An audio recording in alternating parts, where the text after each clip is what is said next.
if we all read Srila Prabhupada's books in the proper way, well, we would all be happy, wealthy, and wise.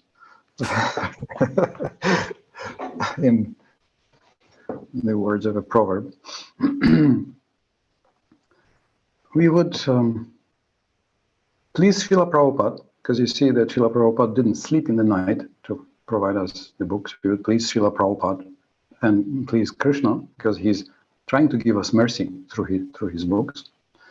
And I would hope that one of the main areas would be that by reading properly, we would be able to have more unity in diversity. In other words, we would respect the differences and be able to harmonize our differences on some higher principle. Hare Krishna, Hare Krishna, Krishna Krishna, Hare Hare, Hare Rama, Hare Rama, Rama Rama, Hare Hare.